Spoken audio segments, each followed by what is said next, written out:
Hello అండి, నమస్తే. Welcome to చిన్ని హెల్దీ రెసిపీస్. ఇవాళ మనం చిన్న పిల్లలకి అలాగే పెద్దవాళ్ళకి ఎంతో హెల్దీగా చాలా తొందరగా ఎనర్జీని బూస్ట్ చేసే ఈ రెసిపీని ప్రిపేర్ చేస్తున్నానండి. పెసరపప్పుతోటి కిచిడి. దీనికి కావాల్సిన ఐటమ్స్ అలాగే దీనివల్ల ఎన్ని బెనిఫిట్స్ ఉన్నాయో కూడా మీతో ఈ వీడియోలో షేర్ చేస్తున్నాను. సో వీడియోని ఎక్కడా కూడా స్కిప్ చేయకుండా చివరి వరకు వాచ్ చేయండి. సో మనం ఫస్ట్ ఒక కప్పు పెసరపప్పుని తీసుకోవాలండి. అలాగే ఒక కప్పు బ్రౌన్ రైస్ని తీసుకోవాలి. అలాగే పచ్చి బఠానీలని ముందు రాత్రి నానబెట్టుకోవాలి. అలాగే ఉల్లిపాయ, పచ్చిమిర్చి, క్యారెట్, బంగాళదుంప, అలాగే టమాటాని, కొంచెం కరివేపాకుని కూడా యూజ్ చేసుకోవాలండి. సో దీనివల్ల చాలా బెనిఫిట్స్ ఉన్నాయి కాబట్టి వీటన్నిటిని కూడా మనం యూజ్ చేస్తే ఇంకొంచెం హెల్తీగా మనం దీన్ని ప్రిపేర్ చేసుకోవచ్చు. ముందుగా బియ్యాన్ని అలాగే పెసరపప్పుని బాగా వాష్ చేసుకోవాలండి. ఒక 2 times వాష్ చేసుకుని ఒక 1/2 hour నానబెట్టుకుంటే మనకి అది రైస్ అనేది చాలా కొంచెం మెత్తగా చిన్నపిల్లలకి అలాగే పసివాళ్ళకి కూడా పెట్టేటట్టుగా ఉంటుందండి కిచిడి అనేది. ఇప్పుడు మనం కుక్ చేసుకునేటప్పుడే దీంట్లో కొంచెం పసుపుని అలాగే కొంచెం సైంధవ లవణాన్ని యూజ్ చేసుకోవాలి. 1 స్పూన్ని నెయ్యిని కూడా యాడ్ చేసుకోవాలండి. రైస్ని బాగా ఉడికించుకోవాలి. ఇవి లోపల మనం పక్కన ఒక కడాయి తీసుకుని దాంట్లోకి 4 tablespoons నెయ్యి వేసుకోవాలండి. దీంట్లోకి కొంచెం జీలకర్రని వేసుకోవాలి. ఈ జీలకర్ర కొంచెం వేగాక కొంచెం అరోమా అనేది వస్తుంది కదండి. సో దాని తర్వాత మనం పచ్చిమిరపకాయలని యాడ్ చేసుకోవాలి.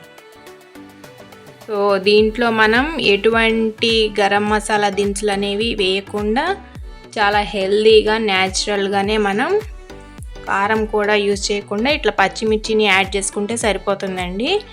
ఇప్పుడు దీంట్లోకి సన్నగా చాప్ చేసుకున్న ఉల్లిపాయలని కూడా యాడ్ చేసుకోవాలి. ఇది కొంచెం వేగితే సరిపోతుందండి. ఇప్పుడు కొంచెం కరివేపాకుని సన్నగా కట్ చేసుకుని వేసుకోవాలి. ఇప్పుడు 1 కప్పు పొటాటోస్, క్యారెట్, అలాగే టమాటాలని కూడా యాడ్ చేసుకోవాలండి. ఈ కిచిడి కొంచెం టేస్టీగా అండ్ హెల్తీగా ఉండటానికి నేను ఇట్లాగా వెజిటేబుల్స్ని యూజ్ చేస్తున్నాను.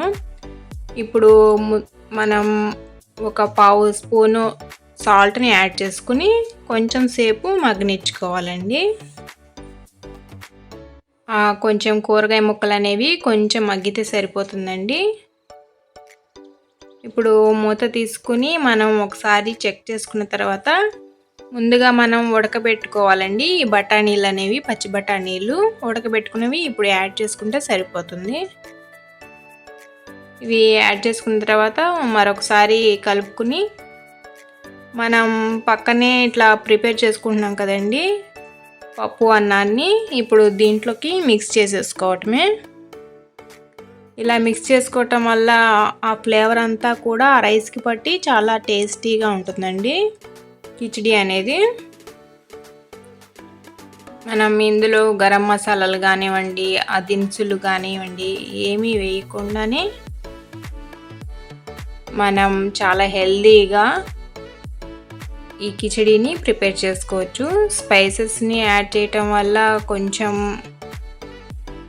ఘాటుగా ఉంటుంది కాబట్టి మనం ఇలాగానే చేసుకుంటే చాలా బాగుంటుందండి. ఇప్పుడు దీంట్లోకి పోపు వేసేసుకోవటమే. పోపును కూడా నేతిలోనే వేయించుకుని వేసుకోవాలండి. పోపు దినుసులు అలాగే కొంచెం జీడిపప్పును కూడా యాడ్ చేసుకుంటే టేస్ట్ మరింత బాగుంటుంది. సో మన కిచిడి అనేది చాలా సింపుల్గా తొందరగా లంచ్ బాక్స్లోకైనా పిల్లలకి ఈజీగా ప్రిపేర్ చేసి పెట్టేయచ్చండి. చాలా హెల్తీగా ఉంటుంది. ఒకసారి మీరు కూడా ట్రై చేయండి. చాలా అంటే చాలా టేస్టీగా ఉంటుంది. అలాగే చాలా ఎనర్జెటిక్గా కూడా ఉంటుందండి. ఇలాంటి మరిన్ని హెల్తీ రెసిపీస్ కోసం నా ఛానల్ని సబ్స్క్రైబ్ చేయండి. Thanks for watching.